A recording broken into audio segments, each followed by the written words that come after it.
Okay, so this little black screen is telling me that we're live. Is that true, Yankee? What's going on, Yankee? Can you see me? Are we live? I think we are. It says we are. Are we live? Camera here. There we go. Can you see me, Yankee? Yes, no, maybe. Can you hear me? Are we 5 by 5? Whatever. Yeah. Yes, sir. 5 by 5. Good job. Well, we'll hang out and see if a few more people want to show up. We'll do a little bit of talking. What's up, Betty? Hello, Betty Daly. What's going on? How are ya? Fish Sticks, Leslie, Miss Sharon. Hello, everybody. You can see and hear me clear. Awesome. Yeah, so, I was bored. I've been up all day. Got about a 10-second lag. Yeah. The whole internet, YouTube, cross pollination thing isn't working very well. Hasn't been for a couple weeks now. Uh, so I don't know. I've been getting kicked off my own stream on a regular basis and having to log back in. That's why I do the StreamYard on my laptop, but I log in on my phone as a guest, and I just bring my phone camera up so that even if my laptop goes down, the stream can continue because I'm on as a guest. Um, and it's been working pretty good so far. I mean, hopefully it doesn't stop doing that. I hope, but we'll see. You know, uh, yeah, the internet's been really weird lately. I mean, really weird, like crazy weird. But big news tonight. Just Josh confirmed that he is coming to the rendezvous with POTB. He confirmed it on their stream tonight. He said it. I'm like, what? You coming to rendezvous? He said, yeah, I'm coming to rendezvous. Hanging Rock.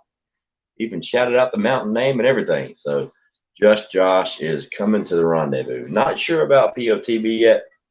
I think he wants to, but he's obviously a very busy man. If he can't make it, I completely understand.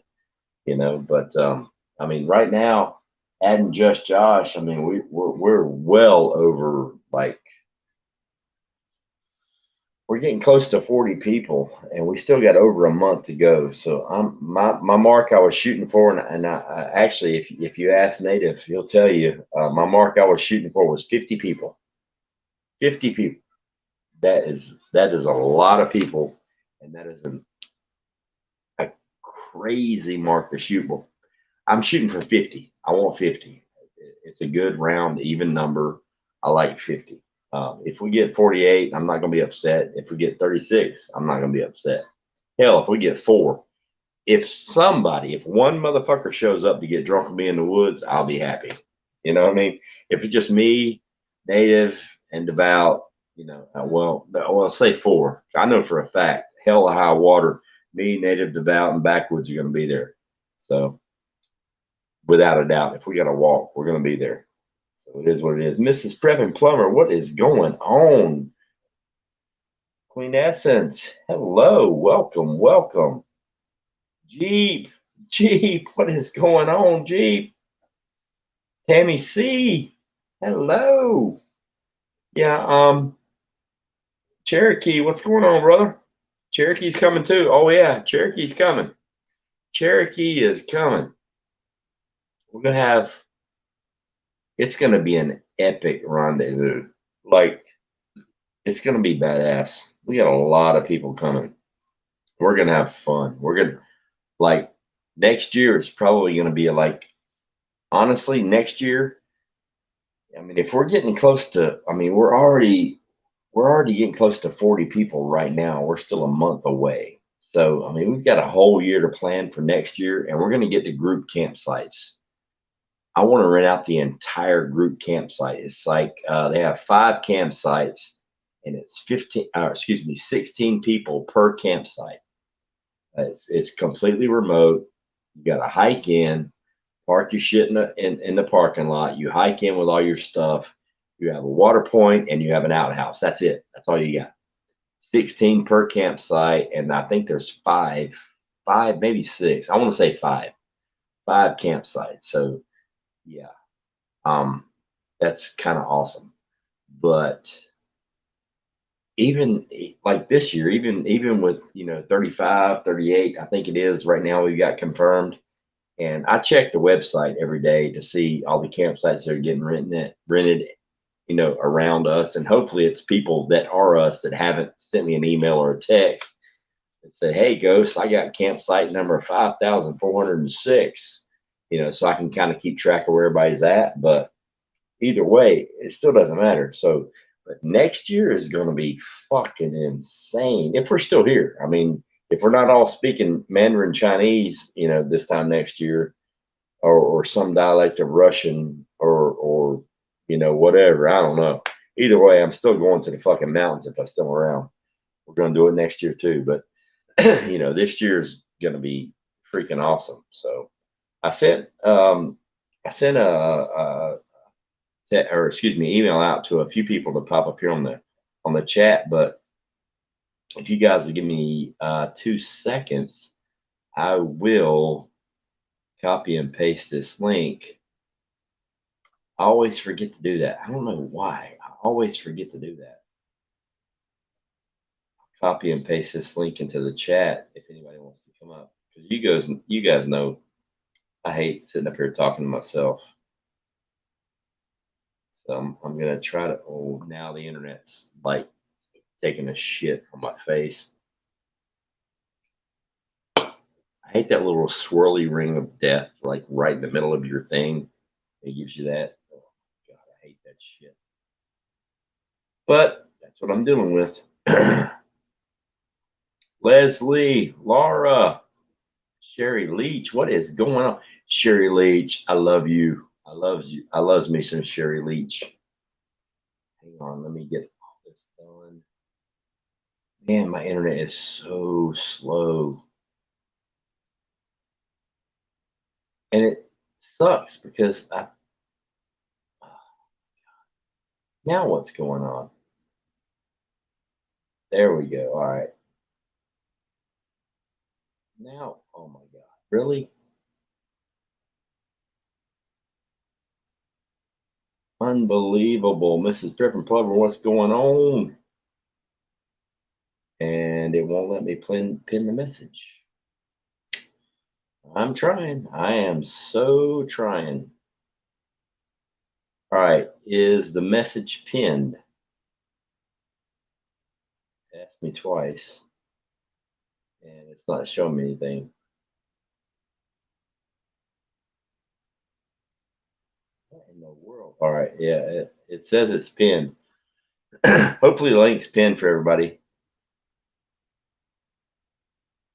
Yeah. Bear with me. This is not me. This is some internet dude that's making decisions that are out of my control. But yeah, it's scrolling really slow on the laptop, but the phone seems to be doing pretty good. So I don't know. All right, Betty says yes, it's up. So yeah, the link's up for anybody who wants to pop in, and I sent an email out to a few people if they want to pop up here. So we'll see what happens. But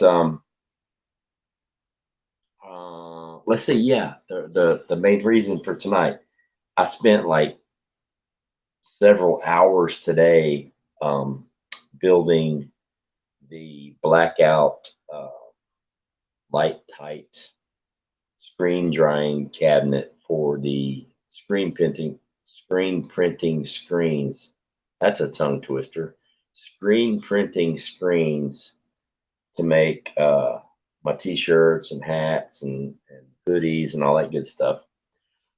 um, the reason that I did that is because to buy one, like a factory made, like high speed, commercial or whatever grade you want to call it, those things start at like $600 and go to like in the thousands.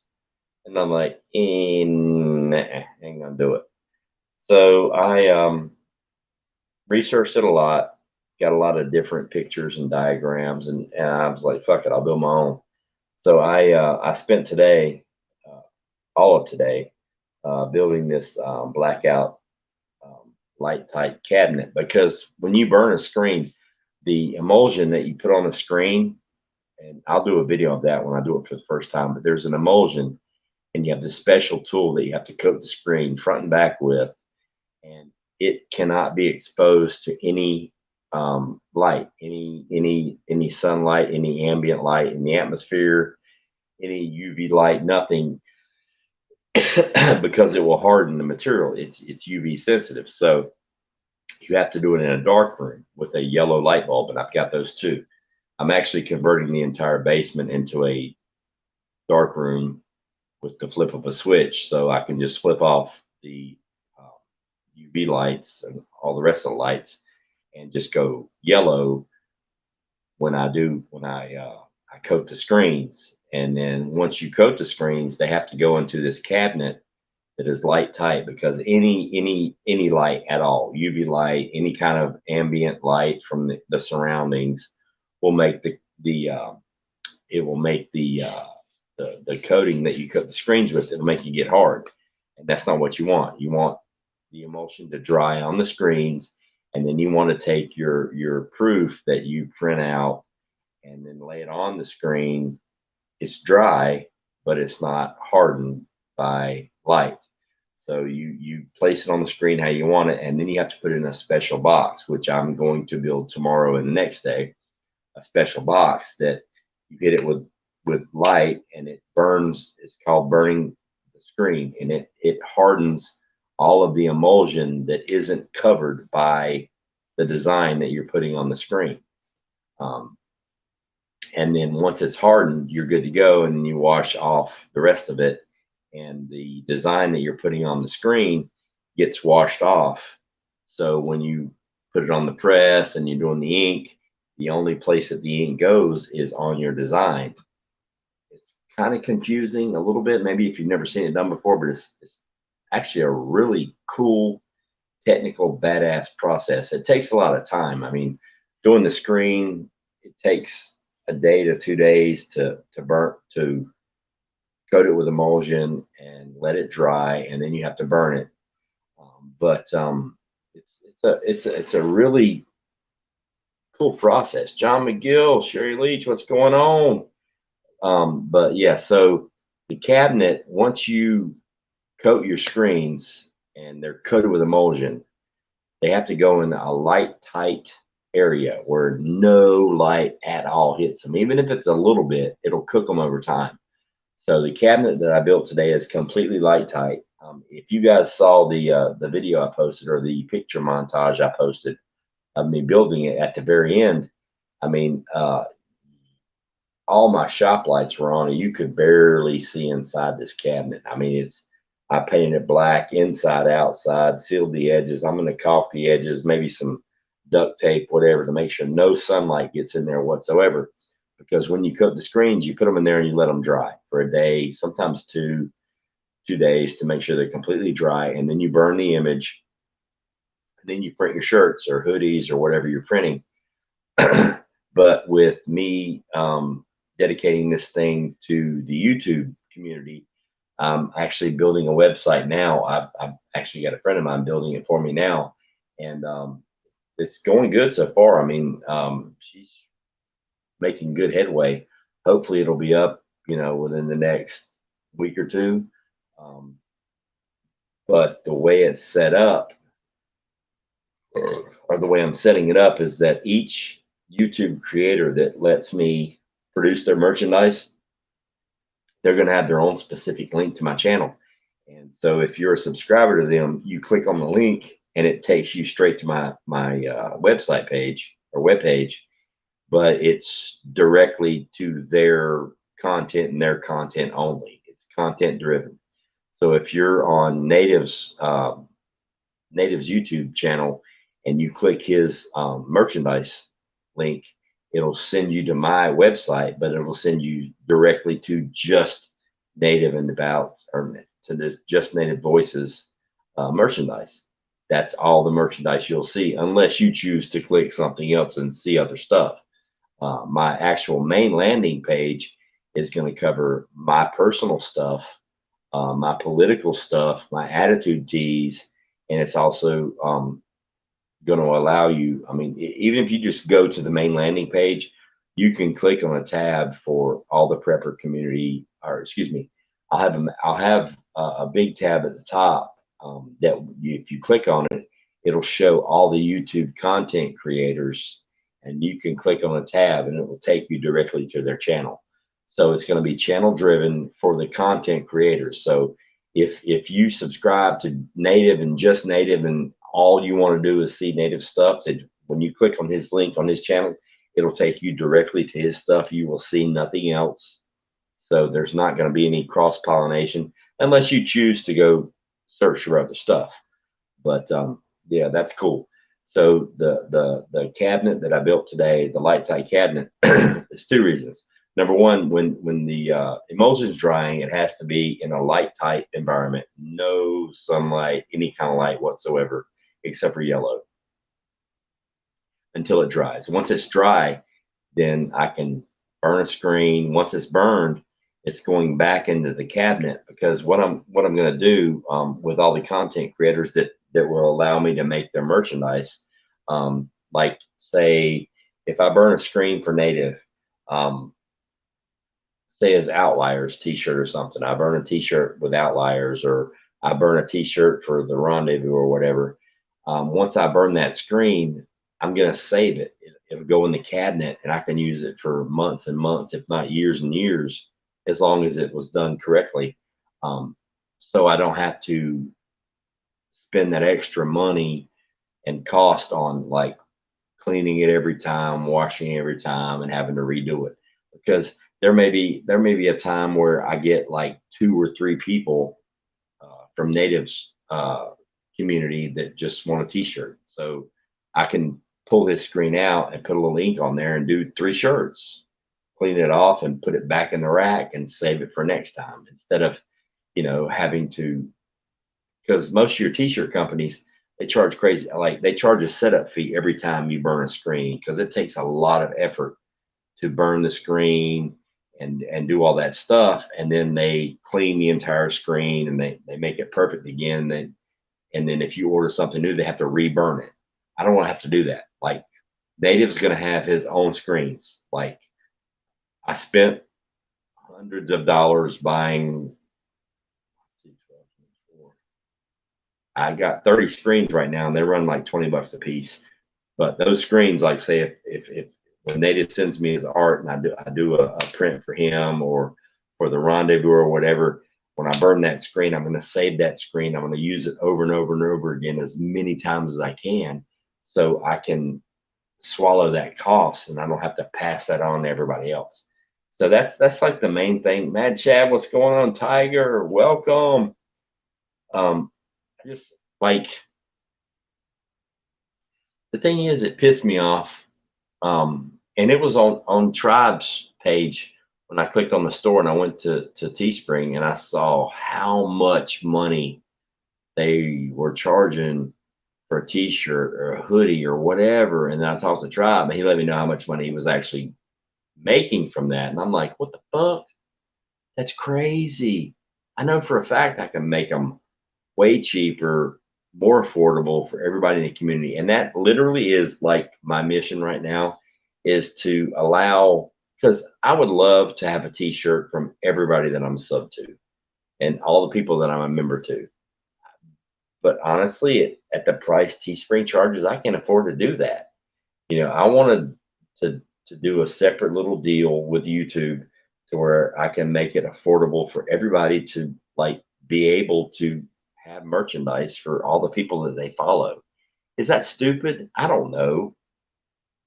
I don't really fucking care. I'm going to do it anyway because it makes sense to me. So it is what it is.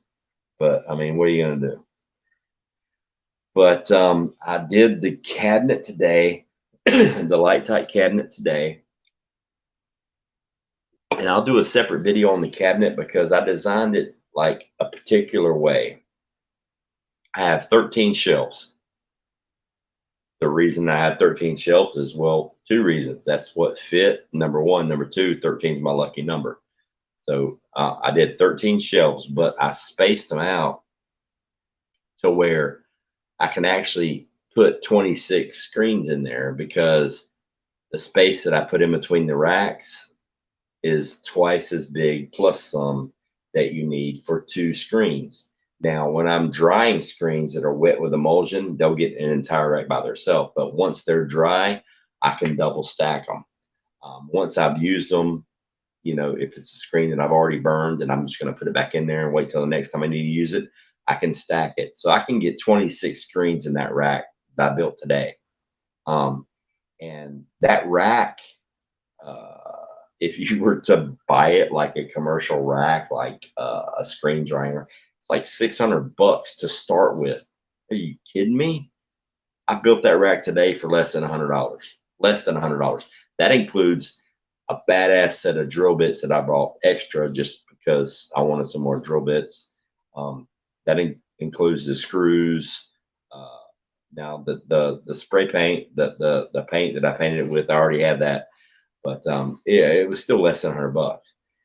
Now all I have left to do is, because I've got the yellow light bulbs, I have to black out the windows in my bunker, basement, whatever you want to call it, to make sure no light gets in, because I'm going to flip a switch and everything will be yellow. It'll be a dark room, kind of like a photography room. It'll be a dark room because you have to put the emulsion on, completely dark, no UV light, and then it has to dry, no UV light. And then when you pull it out, no UV light, you put the template on there, you put it in the burner, and you burn it, and then you're good to go. But I have to build a exposure unit, the light that burns the screen. And I've seen several videos where they, put the printout on the screen, they lay it in the driveway and let the sun do it, and this, that, and the other. Yeah, I could probably do that. It really doesn't seem to be that hard, but I'm trying to produce a quality product that people are going to want to purchase and going to want to buy, and that content creators are going to want to have available for their subscribers on their channel. So I'm like, no, I'm gonna have an exposure unit. The problem is those exposure units, those things run like $1,600, $2,500. These vacuum sealed crazy exposure units. I went and got a couple of shop lights, LED shop lights. I'm just gonna build my own, and I'm pretty sure I can do it for less than $100. I mean, right now, a running tally in my head since the time I started till right now, and buying the screens, all the equipment, the supplies, everything, I'm close to 2,500 into this thing. And that's not that is counting the generous donations from you guys, Tammy C and everybody else, to help me get the flash dryer, which is awesome. Looking forward to using that, by the way. That's going to save a lot of time. But yeah, I'm excited about the project. Honestly, I'm not gonna lie. I think Native Voice is more excited about this than me, because literally he is more excited about the t-shirts than I am. I swear to God, he is. I swear to God. When I told him I was going to do it, he went out and bought shirts. But oh, we got a guest. We got somebody coming up. What's up, brother? Flow Station. I'm having technical difficulties. It happens. What's up, big boss? Hang in there, brother. Yeah, so Native's more excited about the shirts than I am, which is crazy. It's my shit. I'm more excited about the shirts than Native is. So, dude, he's jacked. Yeah, I'm so close to being ready to print. Like when he texts me, like even today, he's like, "So when are you gonna start printing?" I'm like, "Bro, I just built a cabinet. I gotta build the light box to where I can burn the screens. So hopefully by the end of next week, I will have ink on my fingers." You know what I mean? Have you ever done one before? Never. My I did one with my buddy, and it really worked out. Like I got drunk and he did it, but it's a process. Yeah. Oh, and here's the thing. I mean, it's a huge That's the thing people aren't. It's a huge process to screen print a shirt or a hoodie or anything. I mean, yeah, you can get the cheap stuff where you do it on your kitchen table, where you just move the screen around by your hand. But if you want to go into production and make them over and over to where they look the same and they're high quality, you're going to have to invest some money, you know.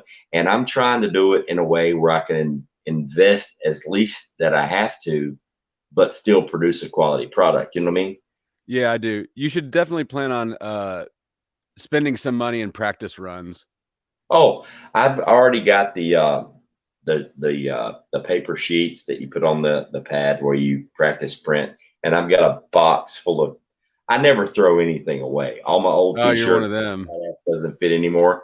I use them for garage rags, but yeah, they're gonna be. I'm gonna practice on those. Well, You dude, know, have I've you got. bought a bag of rags from like the hardware store before? They're expensive as shit. Oh yeah, but dude, it's cheaper to buy T-shirts. I know it really is. I mean, literally. I mean, dude, when I lived in San Francisco, this is a true story. When I worked and lived in San Francisco, it cost me $12 round trip in a cab to get to the laundromat and back. It was $12. This was like 13 years ago. It was $12 to get from my place to the laundromat and back. $12, $6 each way, not counting tip. All right, because if you don't tip, then we'll let you out of the fucking car. So I've been there. Yeah, it was $12 each way to get there, and then for the wash, it was like $2.50 for a wash cycle.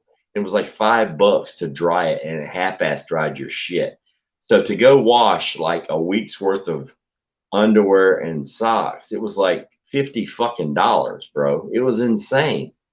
But yet I can leave my place and walk to the store, which was like 2.5 miles away. I mean, nobody drives. I never drove in San Francisco. I walked everywhere. The city's 7 miles. I mean, you can walk side to side, top to bottom in a day. Not a big deal.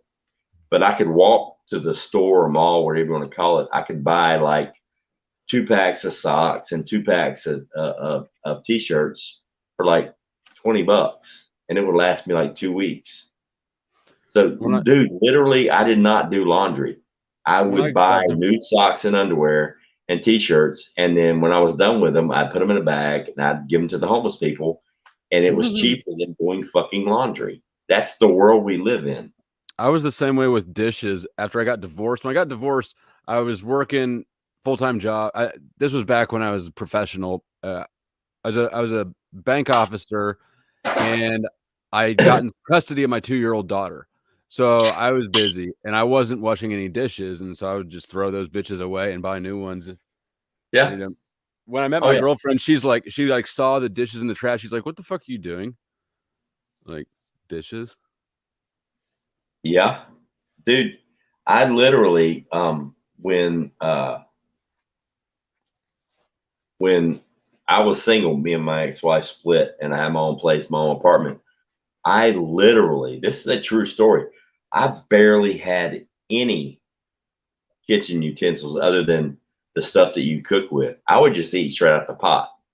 Yeah, like I would grab the pot by the handle, sit on the couch, eat it, because I would make enough for one meal. I'd eat it right out of the pot. It was quick, it was easy, it was simple. Eventually, you're down to just like some pots, some forks, and the Tupperware lids that always seem to pile up. That's all you need. That's all you need. Mm-hmm. Betty, I didn't know how many children. Honestly, that we know of. I am only confirmed of. But what do you mean by children?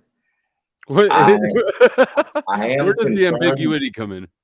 I am confirmed that I know of 2 people that are bringing their offspring, but I don't know the ages. And that is actually a really good question. I need to research that. Anybody in the chat, if you're coming and you're bringing children, you know, I don't think it's personal information, but what kind of ages are we talking here? I mean, I don't think anybody's bringing any like small children. I think they're all, you know, age of consent kind of thing, to where they can like vote, drink, drive. Nobody said they're bringing a 2 or a 3-year-old. So yeah, I don't know about that. My 3-year-old was gangster. All right, Tammy C's got a 4-year-old coming. That's okay. Oh well, Tammy C, your 4-year-old and Buddy are going to be best friends because he's going to spend a week on the mountain and we're not in school and he's going to miss the kids. So I can tell you right now, Tammy C, your 4-year-old is going to be occupied because Buddy is going to need some little people love. Dude, when I go to Walmart and he sees a kid, he fucking freaks out. That's his thing. I'm a school teacher. I teach small kids. Right. So when he sees a kid, he fucking reacts to it. You know, it's kind of cool because he didn't used to be that way, but it's because of my job. And that's what I'm around all the time. That's what he's around all the time. It's almost like a trigger for him to react to the small people. You know what I mean? That's cool. Yeah, that's cool though, because I feel like I guess I stay away from the schools mostly because I'm combative and they're like prisons. A lot of times, yeah. But the impression I get is that a lot of teachers are either like young activists or like old and hate their jobs and the kids. You know what I mean? Dude, you nailed that shit right on the fucking head. You nailed it right on the head.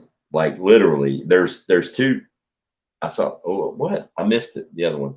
All right, Leslie's got 9 and 10. Okay, so yeah, so we've got a few kids there, but not like itty bitty. So we'll be all right.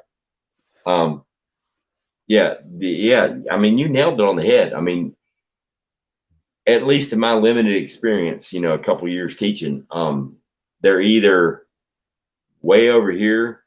They came up through the normal teaching. You had to, and they stuck in through the change, and they're still here now to either draw a pension or because they have nothing better to do, or they're part of the new liberal world order where it's all even worse. Participation trophies, and I'm worried about your feelings, not your education. Fuck, I grew up in participation trophy era. This is something different, dude. If you could speak to any one of my students that I teach, and you say participation trophy, they'll say, "Oh, Mr. So-and-so, yeah, he don't do participation trophies." I make that statement in class. I don't like it, when I do a test or an exam or a quiz or something like that, the best performing student, they get a reward. It might be a Pepsi, a Cheerwine, a hoagie pie, something, you know, Laffy Taffy, whatever it is. And I'm like, so-and-so got the best grade on the test, bing, bing, bing, here's her prize. And I do it in front of everybody. And I've actually had several kids go, well, what does second place get? You lost first. You're like you're the first loser, bud. You're the best loser in the room. You get fucking nothing. I don't do participation trophies. You excel, you get rewarded. You know, and now there have been a few times where it was like a really hard challenge where I expanded it and it was like a group effort to where more than one person got it. But yeah, I don't do like a prize for everybody just for fucking showing up. That shit don't fucking work. No. I told you that I have a half filled out substitute teacher application. Dude, do it. I mean, the thing is like I don't think I would like it at all, but there's some part of my brain that is, I feel like it's sort of my duty to balance out the bullshit that these kids are learning. Right. And you know what? I've got an economics degree. I went to school for economics, and I never would have ever chosen that if it hadn't been for I took economics in high school. My dad made me take it. I was pissed, but the teacher was a grain trader. He was not a teacher. He came in and taught one class a day, first thing in the morning. And he was an awesome teacher, and it was an awesome class. And obviously I liked it. So, you know, like, here's the thing, you know, I've got my college degree. I can get certified and be a full-time teacher on staff. I'm not going to fucking do it. I literally, when I got my degree, I decided, I'm like, you know what? I'm going to substitute teach full-time to see if this is what I want to do or not.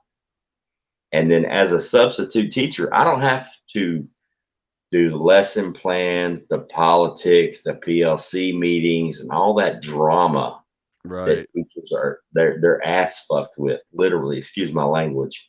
And I'm like, I'm like, no, I'm not fucking doing it. I'll substitute teach. All I gotta do is show up and make sure these little motherfuckers don't burn the building down. That's all I gotta do. If you want to get bare bones minimum, all I have to do as a substitute is show up, take roll call, and make sure nobody gets lost. That is literally your job as a substitute. Myself, I'm a content substitute. I teach content. Like when I show up. Did you just make up that term, or is that what it's called actually? No, it literally is. Okay. I mean, I'm listening. I gotta get a drink, but I'm listening to you. Yeah, you have two types of substitutes. You have substitutes that show up and make sure that nobody hurts anybody and everything's fine. And then you have a substitute that literally teaches the content that you were going to teach. And what that requires is you leaving the lesson plan on the desk, any kind of worksheets or handouts that you would do. I show up early, I read your lesson plan, and I execute what you would do if you were there to the best of my ability. That's what I do. I teach content. But the great part is I get to teach the content, which keeps me awake. And I don't have to do the PLC meetings, the school board shit, the drama. And I show up, I teach, I fucking leave. Yeah, I get paid less. I mean, if you're certified and you're an actual full-time teacher and you do this, you make great money. But as a full-time sub, I still make decent money. Plus, once I get the t-shirt printing thing up and running, that's going to offset a lot of stuff to where I can just substitute when I want to. I can do 1 day a week, 2 days a week if it's slow in the print shop. Because honestly, I'm going to tell you, I love it. I love teaching. I love teaching. Like, I swear to God, going in there, even on bad days, even on days when it's shit, it's still fun. I still enjoy it. There's always, even on the worst day I've ever had in a school, there was something good about that day. Like, I touched somebody, you know what I mean? And phrasing. And I teach in Title I schools. I want the worst schools in the county. I want the ones with the idiots and the hardheads, because that's who I was.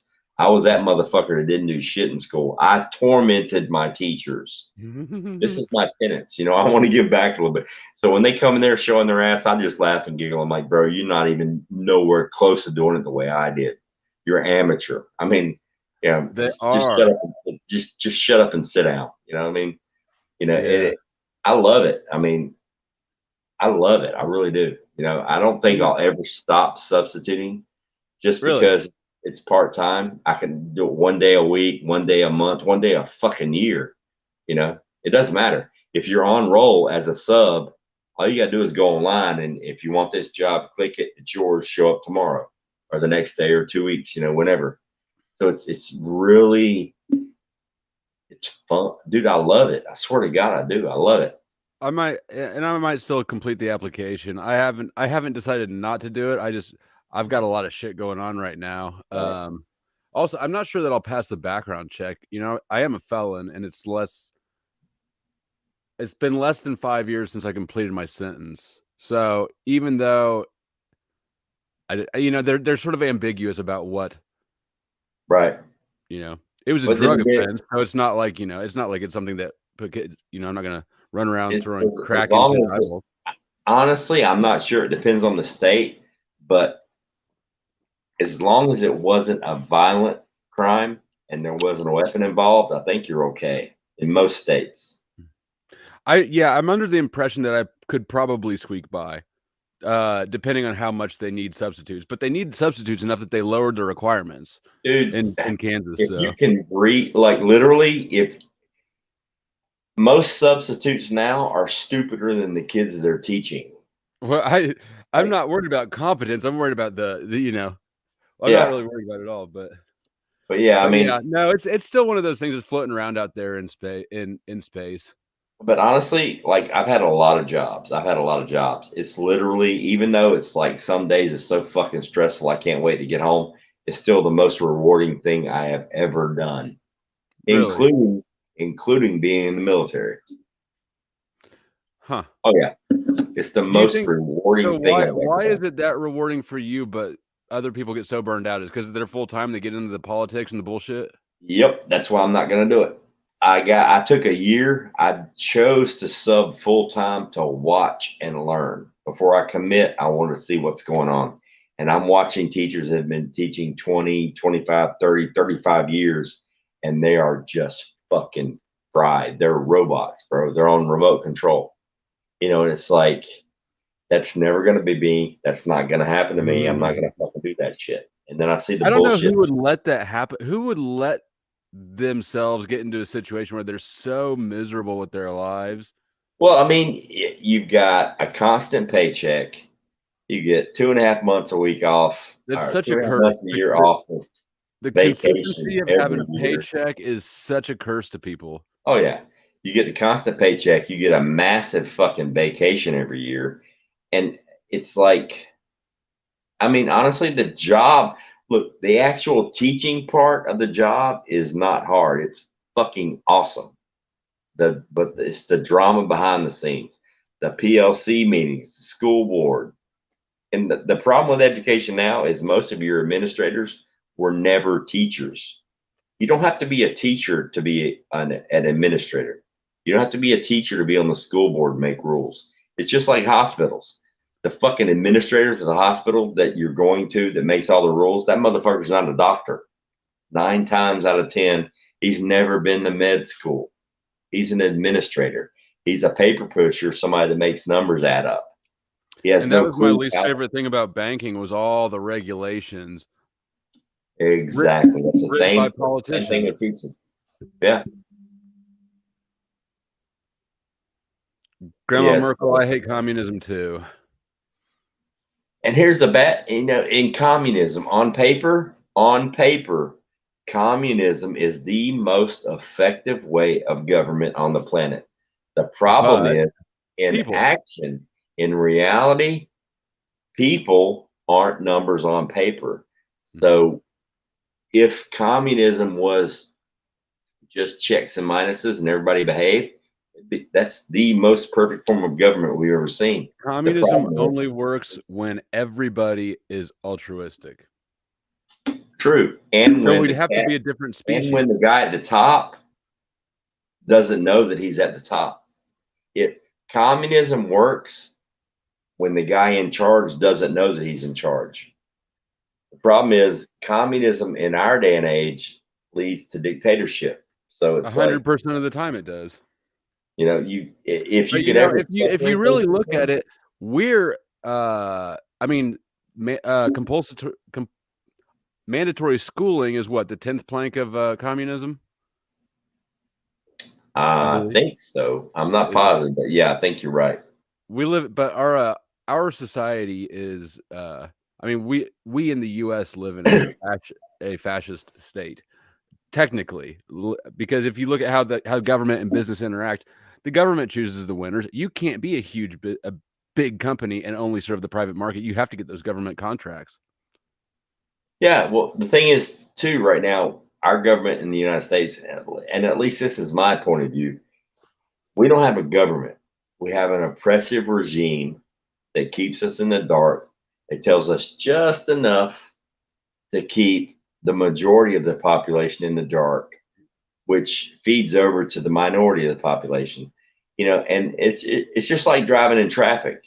You keep up, you maintain the speed of the cars around you. So if the cars around you are doing 70 in a 65, the safest thing you can do is drive 70 in a 65. It's safe. That's what you do. And Right. so when you have a society that is a majority of society believes the shit they see on MSM, and they believe, I don't know how. It blows my mind all the fucking time. After all the shit we've been through the last few years, people are still buying it. Dude, when you've got more sheeps in the pasture than anything else, it's sheep rule. I mean, I had no idea the world that the type of people I was surrounded by until the mask mandates. The minute that I saw that there was a mask mandate in Kansas City where I lived, I looked at my girlfriend and I said, "This will never work." And then I walked outside 10 minutes later, and instantly everybody was masked completely up. Dude, when all this shit went down, I was in Florida. All right. And I never wore a fucking mask. I didn't do the lockdown shit. Nothing in my life changed in Florida. No, me either. But I felt At I was like all. the only one. Now, I did wear a mask. I'm not going to say I didn't ever wear a mask. I did wear a mask in certain public places when everybody's doing it and they got the sign up. Why? Because what the fuck, bro? I mean, it's just a mask. I did it You know, on the airplane, it's a and I did surgical it in fucking mask. It's a yeah, it's surgical retarded. mask. It's retarded. It- Like The only thing that mask is designed to do is to stop spittle coming out of the surgeon's mouth. no, the when mask they're is performing- designed to get Yeah. you to submit to ridiculous bullshit. The mask Yeah. is a psyop. Yeah. If that works on your brain. If Even if it doesn't you work on think your it's a brain, psyop you're and it works- participating in it. You're an active participant in the psyop.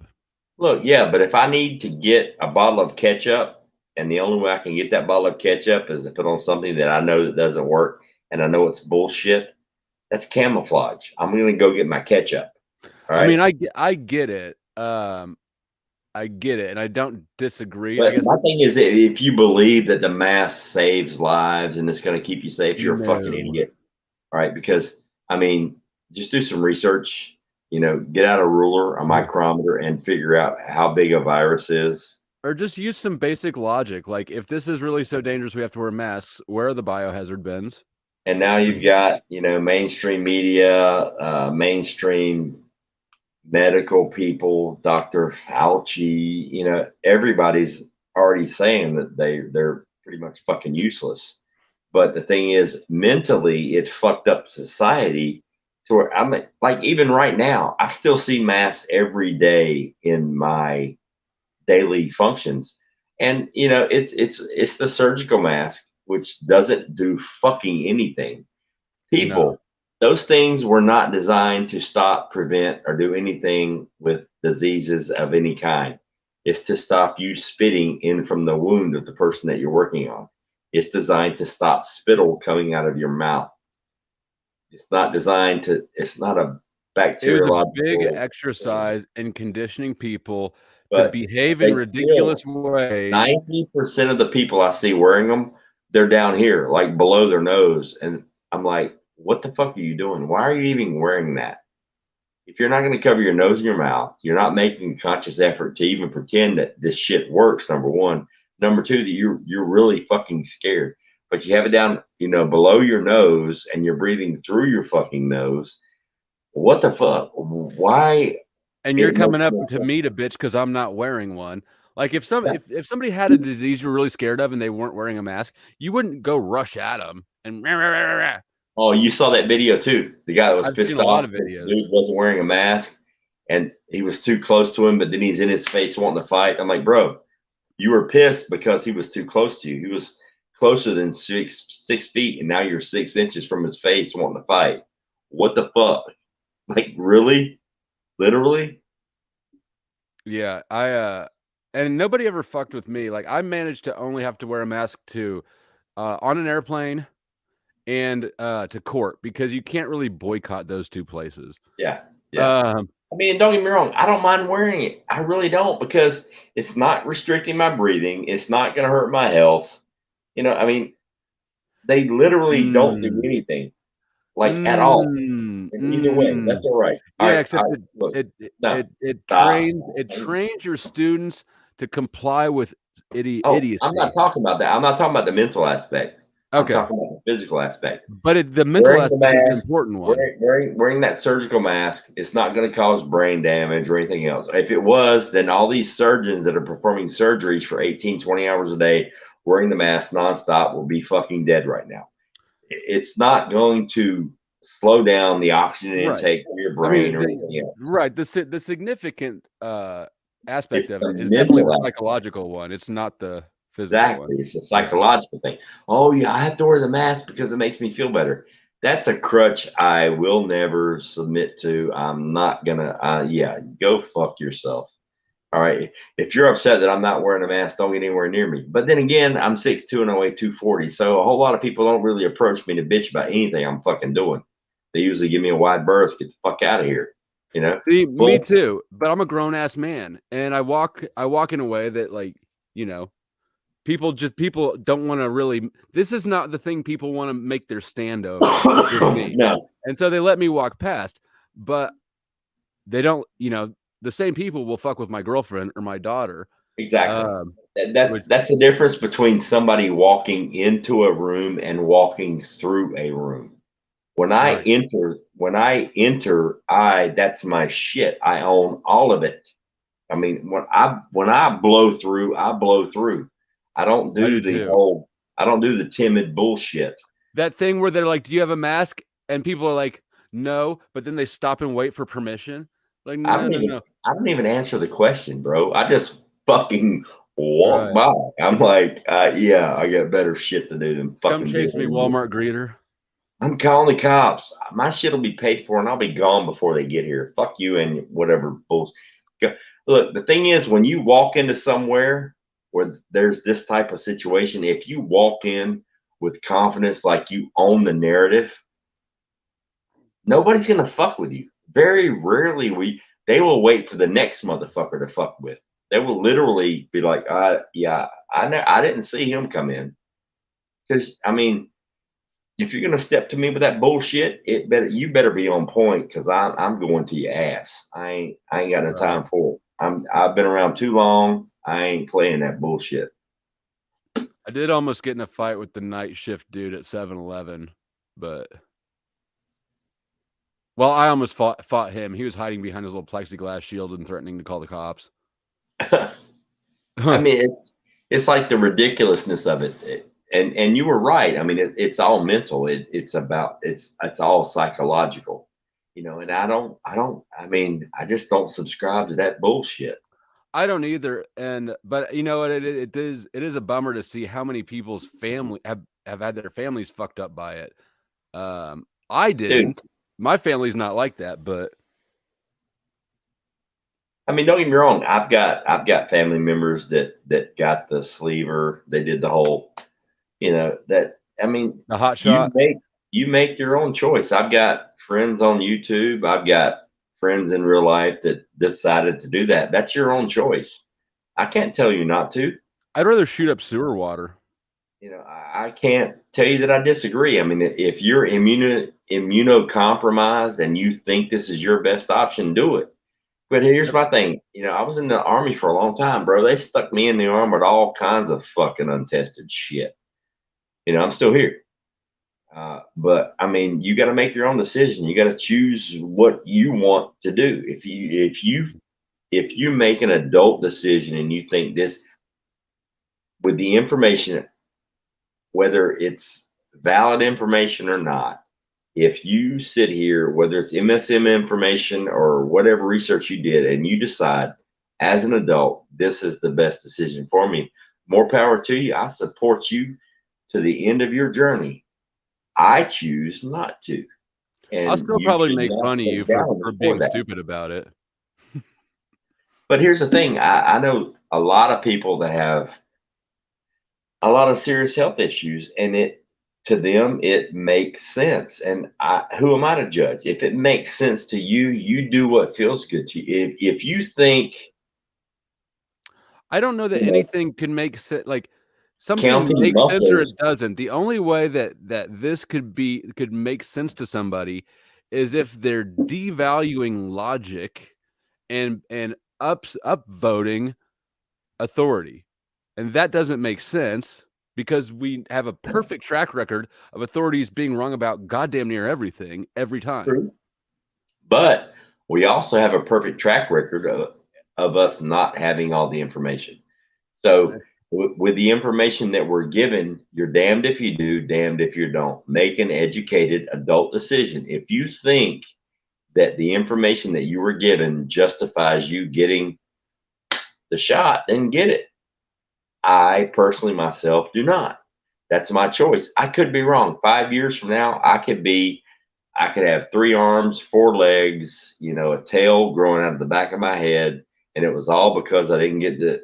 You got And long everybody COVID got and you that. turned into a donkey. And everybody got that's good to go. I don't know, but it's just a decision that I made. The people that didn't get stuck could be completely fucking 1000% wrong right now. That's not the point. The point is we made our own decision. You know what I mean? And mainstream media and politics tried to say that you should feel bad about making an adult decision for yourself. No, fuck you. Choose. I could be completely wrong. I just chose not to. It didn't make sense for me. I will tell you this though, the existence and requirement that a lot of people had for proof of the V thing, those little cards made me a lot of money. Here's the thing too, the V cards, here's the thing. I have no problem getting show me that it works. All Well, right. that's the problem. Polio, distemper, all that good stuff. Show me that it works. As soon as you show me definitively that it works with at least I would say 95, but I'll even drop it. Show me that it's 75% effective and we can talk. But just saying, hey, we made this shit up in 4 months' time and it was what was the term? Shit. Trump used it. Operation what? Oh, warp speed. Show me that warp speed is actual, that it was warp speed and the shit fucking, it actually functions to at least 75% of the declared functionality, and we can talk. Until then, yeah, I'm just gonna like stay away from people and fucking do my own thing. You know what I mean? I And mean, I did a it's video. like selling me a used car with three fucking tires. You know what I mean? No, no, I no. did a I video won't. about the logistics of production. I don't remember the specifics of it, but basically, if you think about how many people there are on the globe and how many doses they were saying that they have and have given out and all that stuff, um, the amount of production just to get that number of units, it was something astronomical, like 1,000 every second would have to be made. So that tells me they started early. Yeah. I mean, and it just goes back to the simple fact that, all right, it was an option that was presented to you. If you chose to take that option, I mean, that's on you. I You chose not folded to. to the pressure. I chose not to. I mean, it is what it is. It may come out that I'm completely fucking wrong, and this thing is. I mean, it's the new smallpox vaccine or whatever, but or polio. But Even all those other ones, like I'm this last few years has get me all up in arms about all of them now. yeah, that's the thing. I mean, if you feel like it works for you, fucking you do you, man. I can't tell you, dude. If you told me right now, hey, Ghost, I'm gonna go out and play in traffic. I mean, fuck, that's what you got to do. That's what you got to do. At I least mean, that's fun. if you tell me, hey, man, I like starting shotguns, for a hobby, bro, that's your thing, not mine. I'm not gonna do it. You know what I mean? I've Yeah, had some pretty bad hobbies in my day. yeah. I mean, I'm not gonna tell you what to do or not what not to do. But if you ask me my opinion, I will give you my opinion. I, I personally would like to see a little bit more. Look, here's the thing: if you can go within 3, 4, 5, 6 months and develop a this all powerful cure that needs boosters every couple of weeks to cure this insane disease that's killing the world, why the fuck are we still dealing with cancer and why the fuck are we still dealing with diabetes? Well, it did cure the flu for a year. No, it didn't. It cured I one know, strain of the. Yeah, I got you. I feel you, bro. I'm right? right here. Yeah, yeah. Nobody had the flu from 2020 to what 2022. Yeah. Yeah, yeah. Nobody died from the flu. Magically, only like 6 people died from motorcycle accidents either. Oh yeah, I saw that motorcycle, and there was a shark. There was a shark attack that got classified as a COVID death. Yeah. Whoops, I shouldn't have said that, but Well, yeah, he got killed by the shark, but he had COVID, so he's going to die anyway. you know, when if you looked into how they incentivized the coding of these things with money, it's insane. I mean, it's kind of, man. I mean, it's one of the reasons why I unplugged from YouTube and I went dark for almost a year, because I mean, the things that you want to say you can't say, and the things that they allow you to say really just don't fucking matter. Right.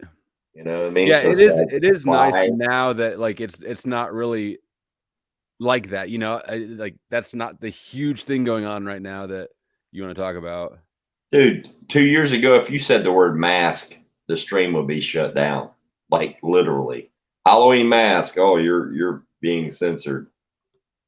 Yeah, I was rolling on two channel strikes the entire time, and then the minute that they kind of eased off everything, I haven't had any, now I've got no strikes.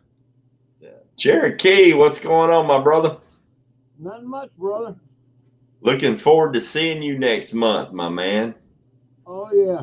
Well, I'm trying to figure out what to get you for Christmas. It's gonna be a late one. Ah, Taste of beer. What kind of Get beer? him a stripper and a bottle of Patron. just another day, brother. All you gotta do is shake my hand, give me a hug, and we're good. Okay. Where I'm working at now, I'm putting up a lot of hours at work. It's 4 days at 12 hours straight, and you're really doing a lot of lifting and moving because it's impact of molding. You all right? Them. But me being there for 7 months, I have already watched 3,000 people quit or just walked out and say, I'm fired. Holy shit. Yeah. Nobody wants to work that kind of work, and I'm going like, it ain't that hard. It's hands-on. Then you look at who's really running the place. They don't have a warehouse manager no more because they fired the Marine because he was micromanagement. The supervisor's only got a year of training of being a supervisor, so he comes to me while I'm working. Floor support comes to me when they're working, and I'm still doing like 5 different machines. So, I remember one time when I was working production and I had a boss that was younger than me. And that don't hurt my feelings. I mean, I'm fucking old. Most people are younger than me. But he come in there and he had his feathers all furled, and he was making that statement in front of everybody in the break room at the time. And I just went up to him and I said, "Shh, come here, let me talk. Let's you and me talk." And I pulled him outside and I said, "Let me tell you something." I said, "What you need to do anytime my name comes in your mouth is you need to choke back a little bit of vomit, and you need to just realize that I'm making you look good, and you need to leave me the fuck alone." Oh yeah. Well, what got me is it took me 3 months to figure out who was actually running the building. They were 2 guys who've been there from the very beginning of the business. But Hey Cherokee, can you turn up your mic volume at all? Or getting close to the mic. I mean, I don't mind. I mean, most of my bosses that I've ever had in my life, well, not most, some here lately, especially in the teaching profession, they're all fucking younger than me. But I mean, the cool part is they still almost like, that's one of the great things I like about the Mexican culture. Like when I work construction, all my construction crews, I don't give a shit how many guys were on the crew. The oldest motherfucker there was in charge, even if he didn't know shit. They respect age. They respect it's crazy. It's like, And they can party like a motherfucker for no and they reason. blow up a porta john like nobody's business. We literally, yeah, we would literally, and excuse me, internet, I'm going to say it, we would segregate porta johns to make sure that, yeah, the roofing crew and the framing crew did not touch the porta john by our trailer, because they would melt the fucking rubber on that motherfucker, man. I don't know how to do it. I don't know how you function with that much toxic shit in your system. and then go to work. No, you drink cervezas all night, and then you have a little Coke, and you go and you work on the roof in 120-degree weather all day. Then you do it again. Dude, those little motherfuckers are rock stars. I mean, oh my God. Insane. Native a Christmas gift that you'll probably like it. I haven't made up my mind which one. Oh yeah? Can you see it? All I can see is your head. But it's a nice head. Oh. Oh wow. What's that, a knife? I see a handle. I don't see a blade. Bring it up and right. There you go. Oh wow. Oh, other way. To the Other right. way. Other way. There. Whoa, holy shit. All right, now here's the other one. I hadn't made up my mind which one I'm going to give them. They're handmade. Shit. Did you buy those or you make them? They're handmade, not by me. I think it would be cool to know to make a knife. I've never made a knife. I built a lot of guns, but that's Shit. He'd like one of them. I hadn't figured out which one, though. Fuck it. I like them all. One come from Turkey and one come from Florida. The Turkish one is better because it's actually, you can tell that the knife is made by hand and all. But the other one, it's got its trademark, and you can actually see where you use a magnifying glass that it was cut by a machine, not by a handcrafter. Right. And the leather pouches are handmade too. Damn. Yeah, hopefully we're gonna have some fun times at the rendezvous. I plan on I'm gonna do a bow tutorial on making a PVC bow. Hopefully if I can get some bamboo. But then again, I don't want to do tutorial. bow? Huh? A PVC bow. Oh yeah. Huh. Dude, What? I got a PVC bow that I will hunt with tomorrow, and I will fuck up somebody's compound. Like for real. Really? Well, Oh, dude.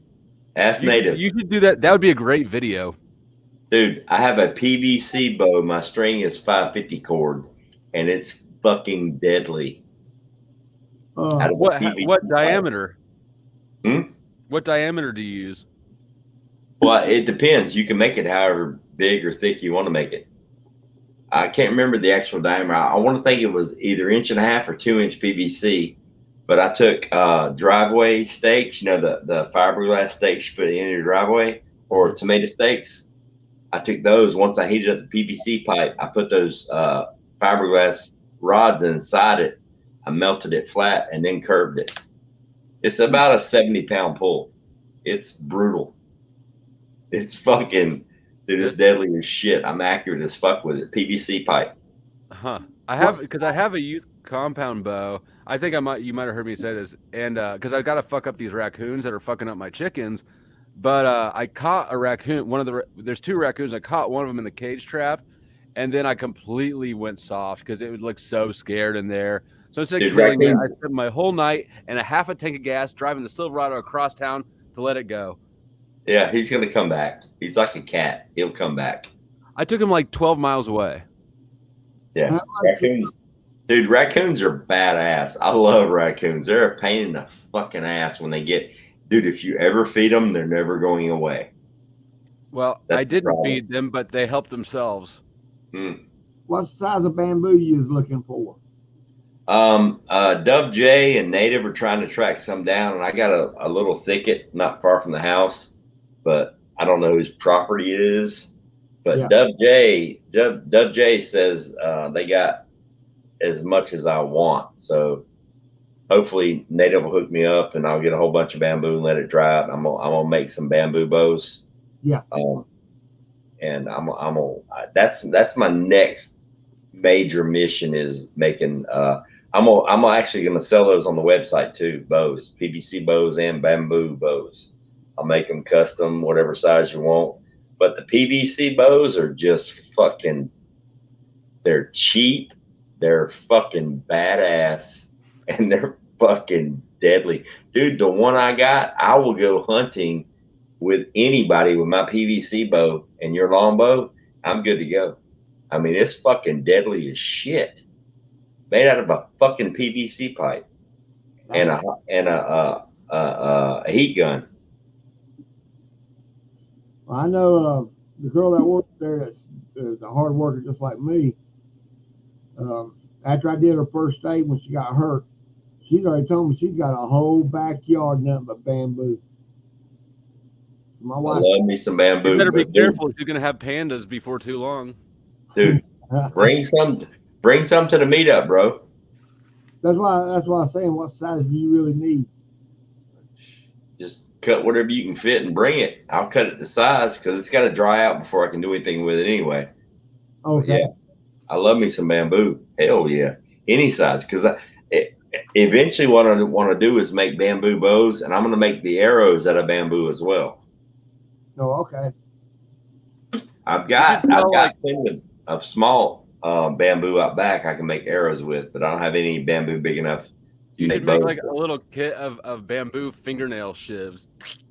I know, right? People would buy Dude, that shit. That's the I sort of used to- novelty I shit used that to- people like. I know, right? I used to laugh at that when I used to hear people talking about, in Vietnam, the bamboo shivs under the fingernails, how painful it was until I actually got a splinter underneath my fingernail working wood shop. And I'm like, holy shit. Well, I'm gonna Sherry pop- Leach is jinxing the fuck out of me.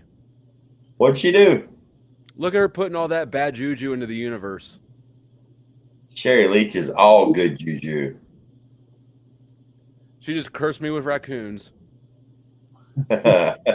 Raccoons are like cats with attitudes.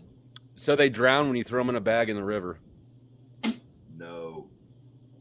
Dude, I used to have a raccoon in Florida. Did I tell this the other night? I lived in a third-story apartment right on the bay in Florida, and it was overrun with raccoons. And I always, like, in Florida, the weather's just, like, great all the time. So I lived on my patio, my back porch, my balcony. Mhm. I had a couch or a love seat out there, table, my laptop, and I'd watch movies all night long. And You're I had just this like one- every other redneck in Florida. Absolutely. I had this one. I'm sitting there watching a movie one night. I'm just like and I hear this noise. I look over, and there's this baby raccoon. He's like 2-3 months old. He shimmied up the fucking drain pipe, and he's sitting on the handrail ledge of my balcony, watching the fucking movie with me. Every single night, this little motherfucker would come up there and just watch the movie. Whatever I was watching, he would sit there. He was like my little buddy. I'd throw him a little bit of food, and he just sat there and he would watch the movie all night long. I'd go inside, he'd shimmy down the drain pipe and go wherever he went. You know, and I liked them too until I got chickens. And you know, the Oh, chickens yeah. are partly to blame because those things are so fucking bad at surviving. Oh, chickens were made to be cold. The only reason they exist is to make eggs and die. Yeah, I mean, and they die so well, especially at night. Like if like the coop door shuts or something, and they're not able to get in the coop easily at nighttime, you can just walk up on them and grab them. Like they'll see you, and then just like literally, if it wasn't for humans, chickens would just commit mass chicken suicide. I mean, that's not a species that was made to exist beyond us. it's really not. Whoa. We've engineered them into being like just completely useless. No, yeah. Now, if you're talking about the Tyson Farms 2.5 pound, chicken breast, yeah, that's completely beyond. Like Well, the that's not chickens even that we an eat actual are animal not anymore. actual chickens. Like the chicken Right. meat that we eat should never exist on the planet. I mean, yeah. Like when I worked over at Concord Farms, I used to sit there and watch them damn chickens, and I used to be what they call the gutter. I'd stab them in the neck and kill them until I started seeing chickens with like 4 legs, 4 wings, 2 heads. I was like, wait a minute. What are you pulling my leg? Nah, they got them so crammed together that they started mixing. That's exactly what someone would say if they were pulling my leg. Nah, they're serious. I thought it was. Dude, I've heard shit like that. some of the chickens in the chicken farms, especially around here, they feed them so much steroids in their feed they get so big so fast that if they stand up, they will break their legs. And they stand up, their legs break, and they fall over. Like most of the chicken meat that you get in the grocery stores, you know how old that fucking 1.5 pound chicken breast is? I don't want to know. 10 weeks. God damn it, Ghost. Yeah, Mad just said 10 weeks old. I was actually expecting it to be worse. Like most of the chickens in a chicken house, if you just stopped killing them, they would die on their own because their legs literally cannot support their body weight. and it's so crowded, they're smushed together. It's crazy, man.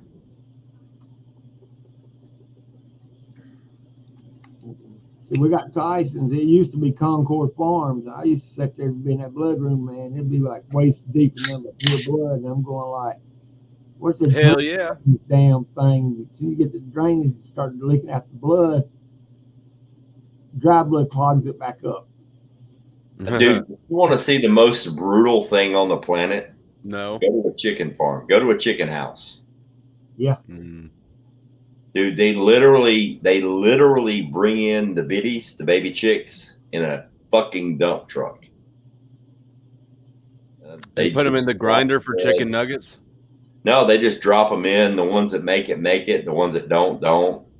I mean, literally, the production is so huge. They've actually figured in the losses of, because they get so big so fast, their bone structure cannot support their weight. I mean, a lot of those chickens in the chicken houses, they literally live and die right by the feeder. All they do is sit here and peck and feed. They shit all over themselves, piss all over themselves. I feel like we're going to get some bad karma for that. Oh, yeah, absolutely. I love chicken. I'm just going to say. I mean, it's dude, it's horrendous. Like, life as a chicken in a chicken house is fucking brutal, man. It's crazy. I mean, don't get me wrong. I love chickens, but like, chickens reproduce so quickly, so abundantly, and we get the eggs, and it's like, I'm not surprised with the chicken flu diseases or whatever, because when you do the kind of crazy scientific shit they do with biology and steroids and all this scientific shit to them, yeah, they're going to mutate. Some fucked up shit's going to happen. I mean, you can only fuck with genes so much. You know what I mean? The GMO stuff, that shit's got to go, man. That's bad for you. Yep. And now you're doing it to the chickens. That's just fucked up. It's wrong. I got kicked seeing how sick it is watching them put shackles on. Cherokee, did you already get a campsite or what? Put shackles on chickens? Yeah. Like ankle shackles? Yep. And hanging, and then that's all you'll be seeing them going through there. You'll be going like, damn, there's a head here. All the thing doing is just poking. Yeah. I've had to wear shackles before, fucking cops. Dude. Yeah, I'm on 21 loop on the count. You on 20? You're 21? Yep. Oh, hell, you're right by me. Yep. Cool. Yeah, I try to get close as I could, but I want to be in the woods. Well, I tried to pick the site that was central to everything, but I still had some space on the left and the right, and I had good water points. So you got 21? Yep. You write that down. Make sure I know. Oh, I already wrote it down. I wrote it down last week. Never mind. I wanted to give you my telephone number if you needed it. So if I'm up there ahead of you, I can go ahead and start a fire. Yeah, I plan on, it's Friday. I plan on getting there like the day before. I'm going to call and see if somebody's is in my spot the day before. If they're not, I can show up whenever I want and check in. Like, check-in time, I think, is either 3 or 4 o'clock. But if nobody was in your spot the day before, you can check in whenever the hell you want to. Yeah, I called up there that night when I got the telephone number. You coming by yourself or?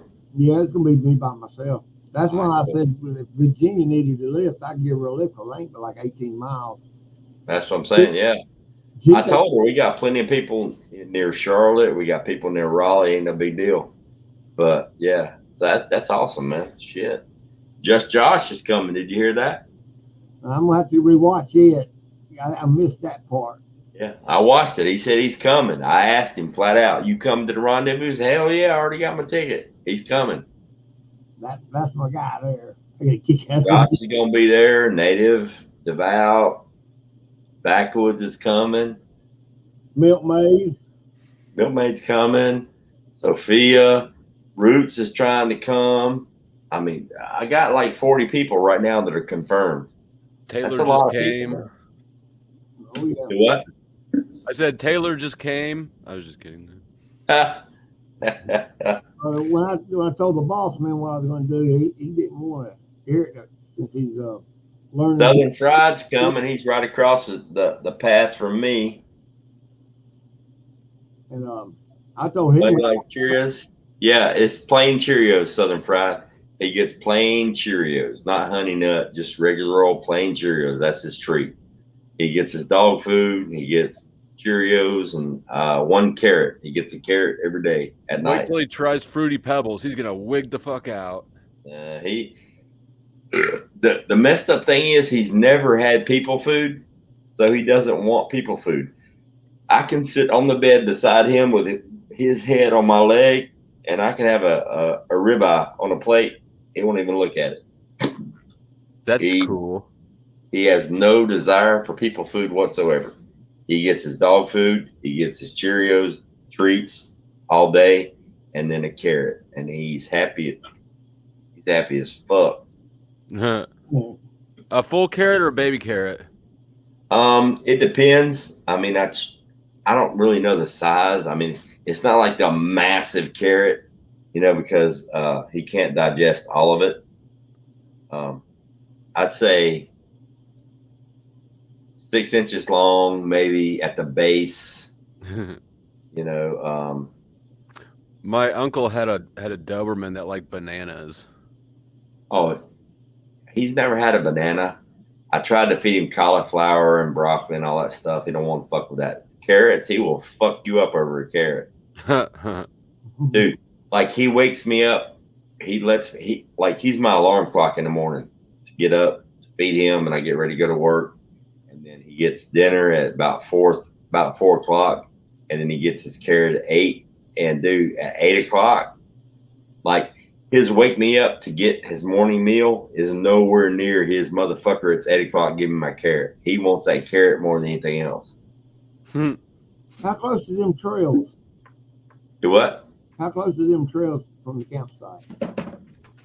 Not far at all. Like where my campsite is, I'm backed up to the creek or river and the lake, and it's probably a couple hundred yards from where I'm at. Oh, okay. It's not far. I got 2 tents also I'll be bringing. Right, cool. I think everybody's bringing extra, for people that show up that don't have everything. Mm-hmm. I know I'm bringing my gas generator and my solar. And Backwoods is chilling with me unless Hutch comes. So, and then we got Roots is coming. We'll probably have some people showing up because the campsites are filling up quick. I mean, that place it's filling up quick. So there'll be people doubling up, which ain't a big deal. I don't give a shit. So it'll be cool. The cool part is it's like everybody that's coming is everybody from the community. It's like I have not yet received an email from somebody that I don't know, which is really cool. They're like, hey, Ghost, So I'm looking forward to it, man. It's gonna be a blast. Right now I made the my blackout cabinet today for the screens. Tomorrow and this weekend I'm gonna finish up building the exposure box. So by the time for the meetup, t-shirts should be printed. So it's going to be a hoot. We have a blast. We're trying to finalize the design now. It's probably going to say, you know, probably I'm kind of leaning towards I survived the rendezvous with a map of North and South Carolina without the border in between North and South Carolina, just one big state. Yeah.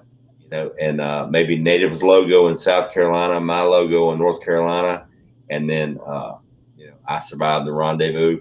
But the only people that get the I survived the rendezvous are people that were actually at the rendezvous. So it's going to be a one-off shirt. If you weren't there, you can't get one. And the chicks that sleep with them. Right. And then I'll have, you know, other shirts if somebody wants to get, you know, those. But it's going to be pretty cool. I'm actually thinking about I'm going to make a couple of hoodies. I think I want to make myself. I think Native wants one. I know in Backwoods too. A rendezvous hoodie. They're a little bit more expensive, obviously. They're hoodies, but I'm gonna make a couple of hoodies too and bring them out there and see how well they're received or not. So I'll do hoodies as well.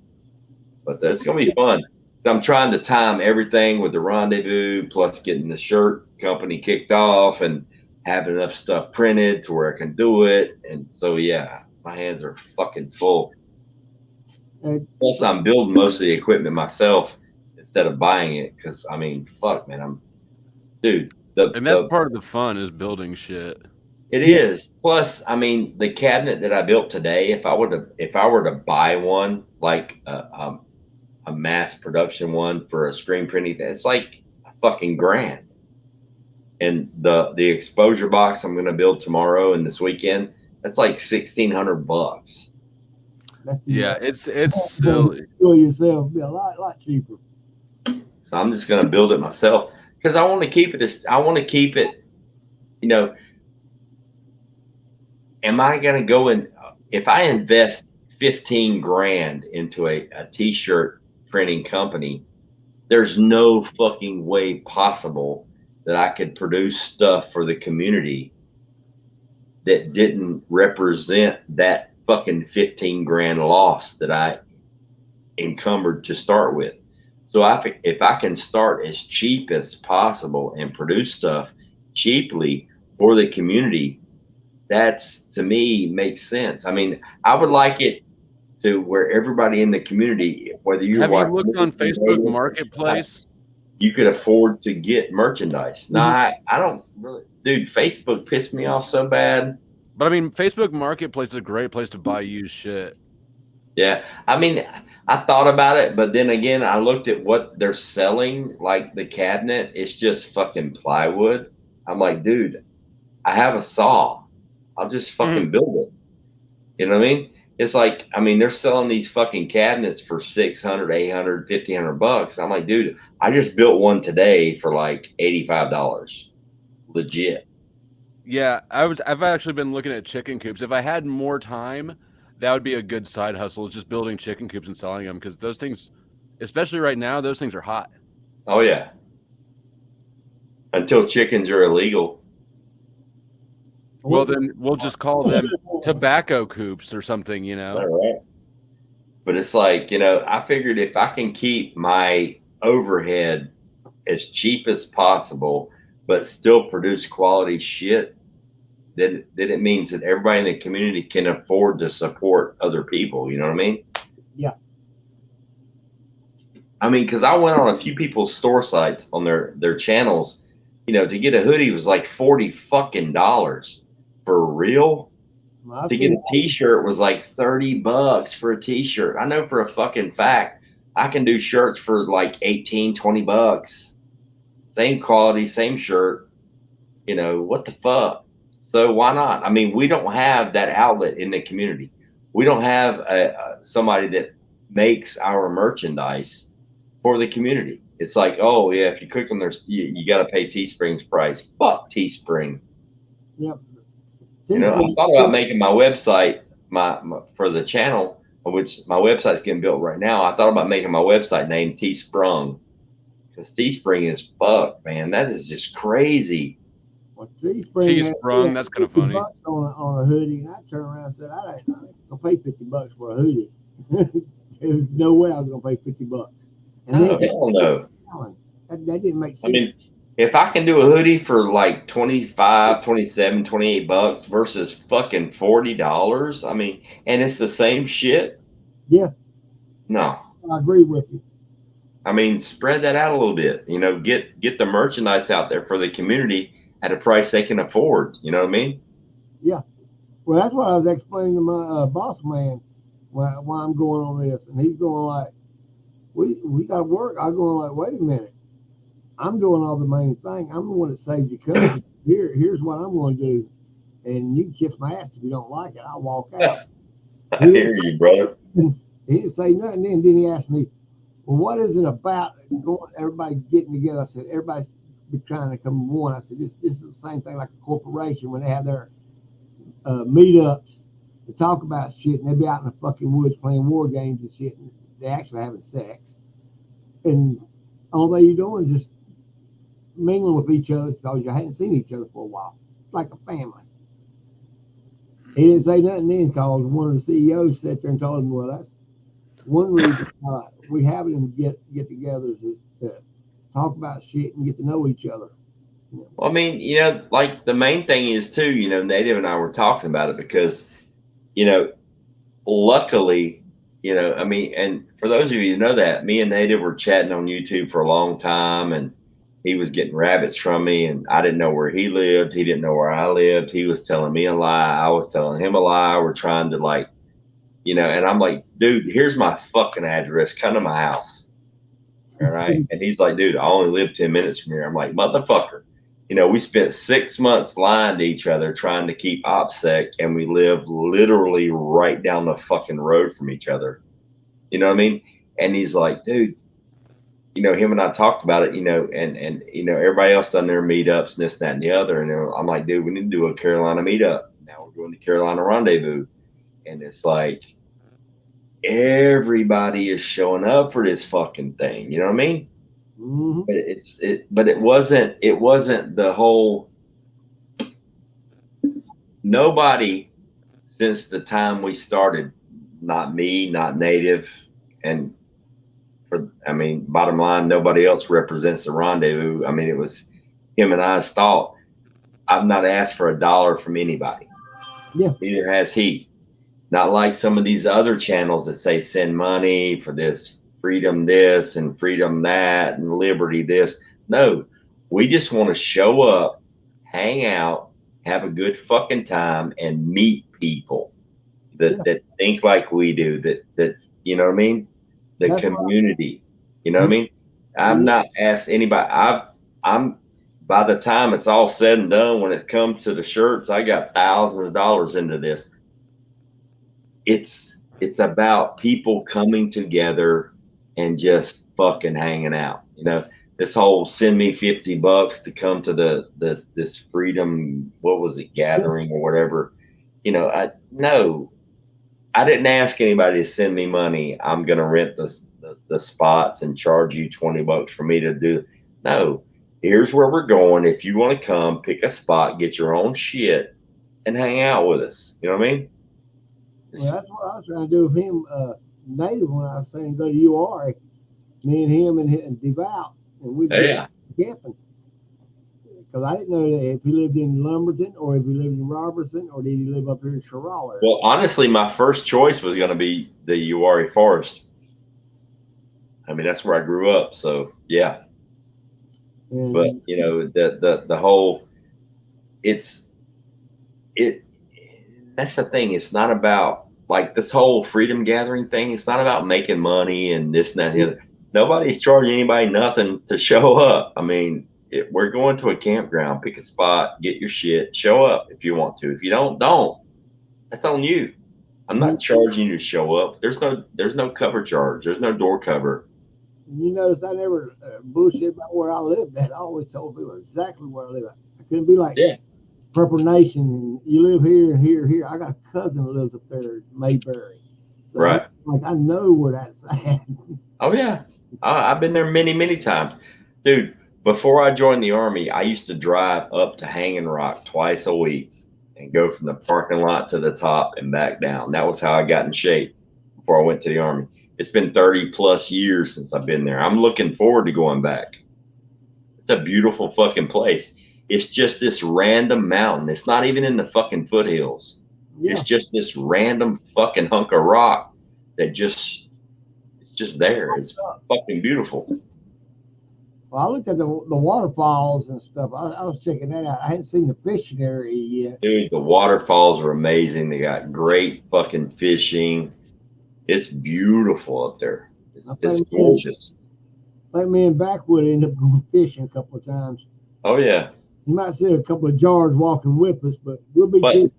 Here's the cool part. There's like, I think 4 people that have rented a campsite and they're coming solo and they're like, hey, I got plenty of spot for somebody else. You know what I mean? They're trying to hook up. It's like even you, Cherokee, and a couple of people in the chat. They're like, it's just me. I got a spot. Somebody needs a spot. So, you know, that's the cool part. It's like if you just show up by yourself, if you just walk up in flip-flops and nothing to eat and you're part of the community, you're going to be fine. Relax. Take it easy. Just show up. It ain't but an hour and a half drive from my house. Yeah, I think it's 215, 220 from here. 2.5 max. Yeah. I figured I'd get up, I'd take off to Belmont first, and then I'll leave from Belmont. Then I'll pick up my bag at my house and then go straight on up there. I feel you, Jerry McKenzie. I'd be there except to live on the West Coast. I'll be there in spirit. Hey, that's what counts. Oh, yeah. That's what counts. Close. I mean, it's just about people hanging out, having a good time. I mean, where else can you go? I mean, could you literally, either one of the two of you, get in your car and drive to a bar or any kind of hangout you wanted to go to, and you knew that everybody around you felt and thought the same way that you do about the shit that's going on in the world?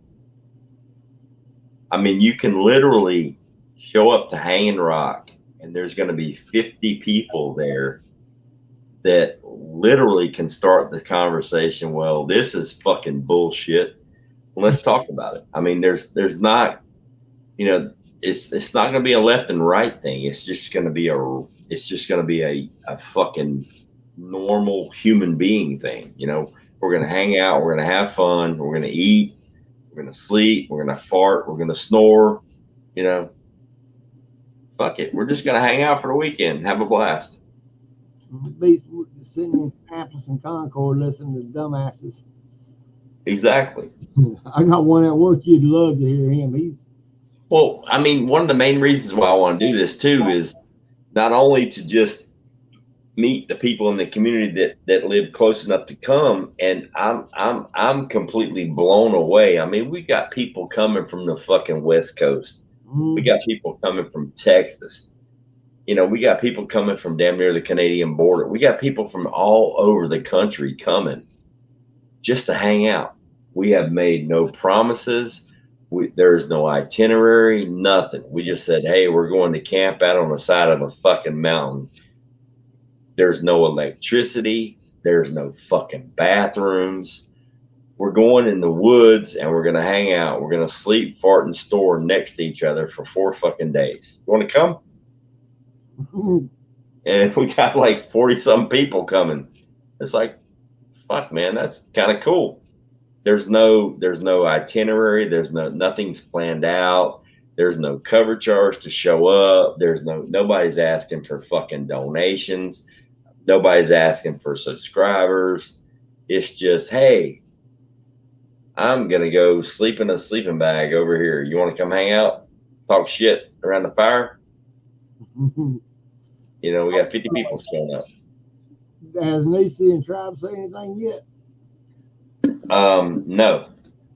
I do think they plan on coming, but I'm not sure about that yet. Well, I did try. I did say something to Dusty Data, but Mhm. I ain't heard nothing from him. I haven't talked to Dusty yet. I know he's a busy man. I know Tribe's very busy. I mean, if Tribe and Nisi can make it, I'm sure they will. If they can't, I completely understand. It's like anybody in the community, anybody in the chat. If you can't make it, it's, I mean, I'm not mad at you. You know what I mean? I mean, it is what it is. If you can't make it this year, maybe you can make it next year. Yeah. You know, next year we're going to have way more warning than this year because I want to reserve the entire fucking campground for the big sites. It's 16 people per spot and they have 5 of them. So next year I want to go early. If we do Hanging Rock, maybe next year we'll do somewhere else. I don't know. You know, maybe next year we'll have somebody in the community that has like 150 acres and they're like, dude, just fucking light a bonfire and party at my place. And we'll fucking go there. And we ain't got to worry about laws and regulations and how much booze you can have, if you can have booze and this, that, and the other. I mean, in a perfect world, that would happen.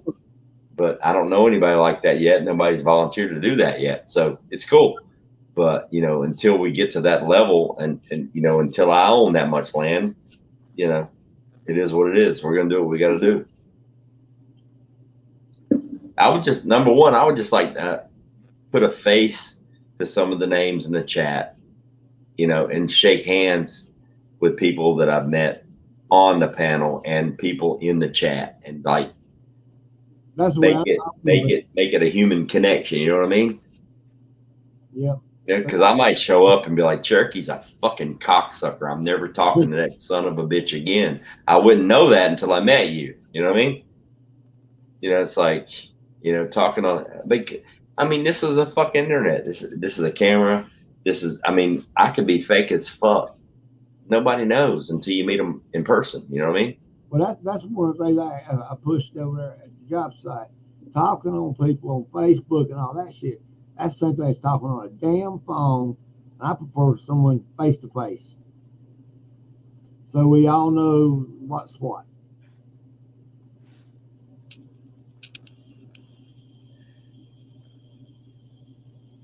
I agree, Laura. I think it's going to be way bigger next year. I think this thing's going to fucking blow up because the East Coast prepping community is massive. And here's the mess. It's not just the East Coast now. Even though it's the Carolina Rendezvous, I mean, we got people coming from Missouri, Arkansas, Tennessee, Florida, Ohio, damn near Canada, California. I mean, it could be big. Big. The bad thing is the community, if you really think about it, we even got a magazine got our name on it. Right.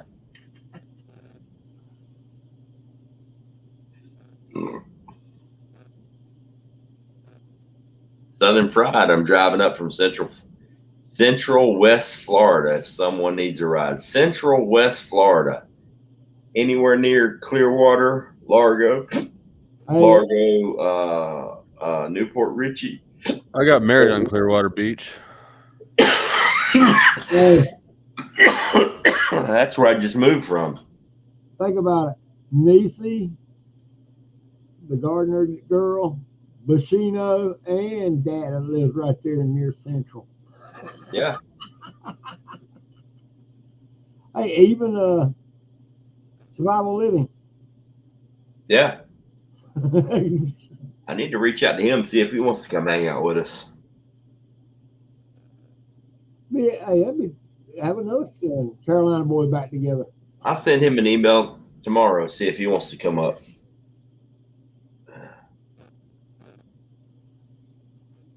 See that? But yeah, I mean, it's going to be big, man. That's 5 channels right there from the Carolinas. What? Laura? Are you serious? Yeah. Panty Claus says she's coming? She said she was trying.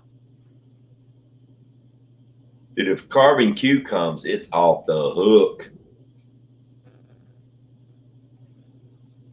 I got to reach out to her and make sure she's coming or not. I would love if Carving came. Where's she from? I have no fucking idea. I'm thinking Maine or close to Maine. Maine? Yeah, that's where she's from, the New York area. So I ain't positive. If Carving Q comes, that's crazy. That would be fucking awesome. Now, if the Fly family comes, it'd be really a trip. I know, right? Yeah. Erica is fucking nuts. That would be awesome if Erica and Carvin came. That would be crazy. What? Southern Fried? I just moved from Newport Richey. I just left Newport Richey 2 years ago. I moved up here. I know exactly where Trinity is. That's like maybe 5 minutes from my old house. I know exactly where Trinity is. That's crazy, bro.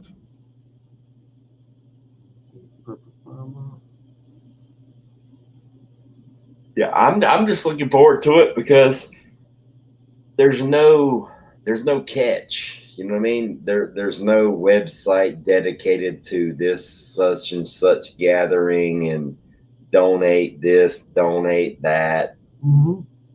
You know what I mean? It's just like, hey, we're gonna go hang out in the woods. You motherfuckers want to come or not? Yeah. Now, could we come up with some kind of charity thing to benefit something or someone else? Maybe. Obviously we could, but It wouldn't be that's not why we're hanging out. You know what I mean? If something comes up, it comes up. But I mean, we're just trying to just fucking hang out. that's what I was thinking. That's nine people from the Carolinas that I know of. Do what? That's probably 9 people from the Carolinas that has channels.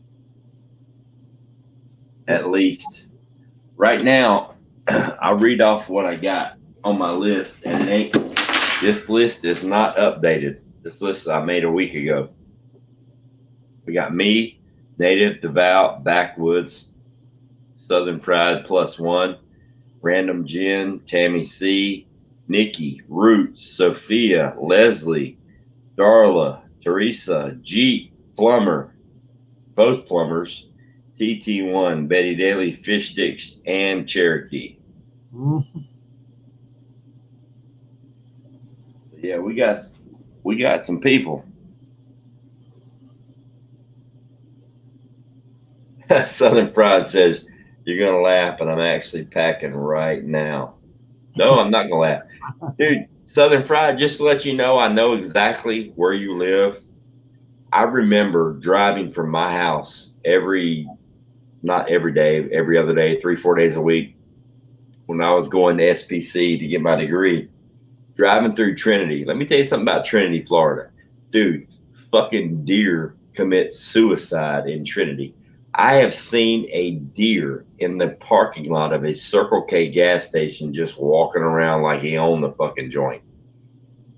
The deer in Trinity just run out into the middle of the street. They don't give a fuck. They're everywhere. For some reason, I don't know why, they're fucking all over the place in Trinity.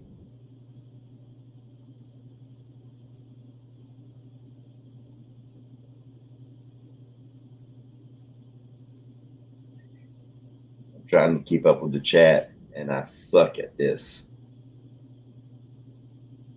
I really don't have to worry too much about carrying a backpack. I got the go bag right there. This is what I thought about taking.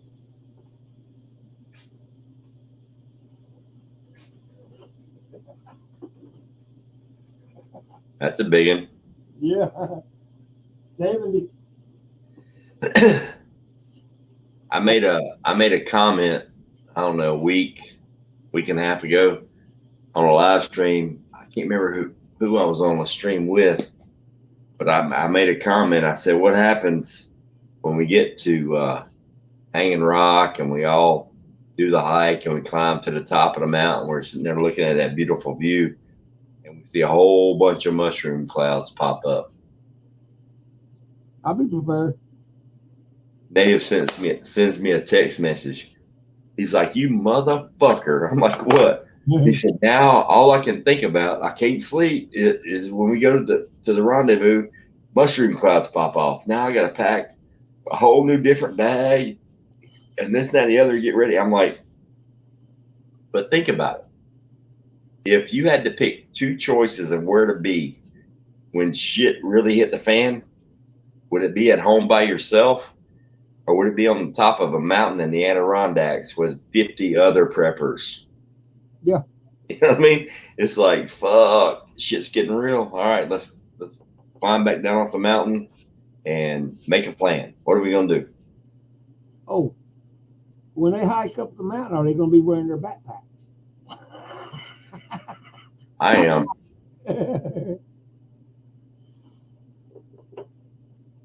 Yeah, Southern Fried, they are.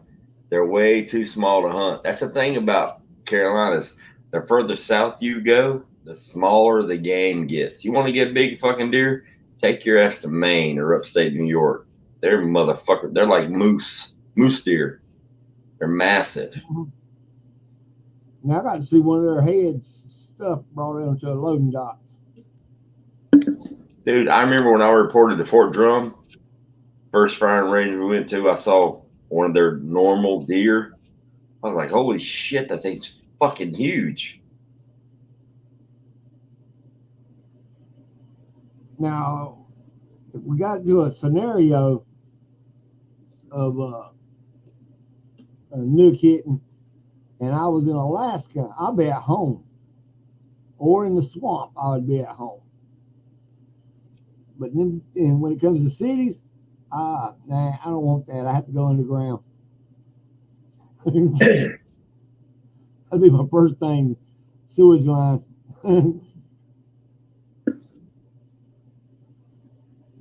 Yeah, it's going to be fun, man. I think it's going to be a hell of a weekend. You know, I rented my spot Friday night, Saturday night, Sunday night, check out on Monday. I'm probably going to get there early Friday. I may even call ahead and see if it's available Thursday and show up like really, really early. Just to get there and get comfortable. But I was planning at 7:30 being there, and my wife wouldn't let me do that. She said she's got to go to her temple first. I feel you. She said, I'm going to stay at home and you can go. Okay. But it's like, I think it's going to be really fun. Because, I mean, like most all the other meetups, except for Hutch and Backwoods, there was this whole political,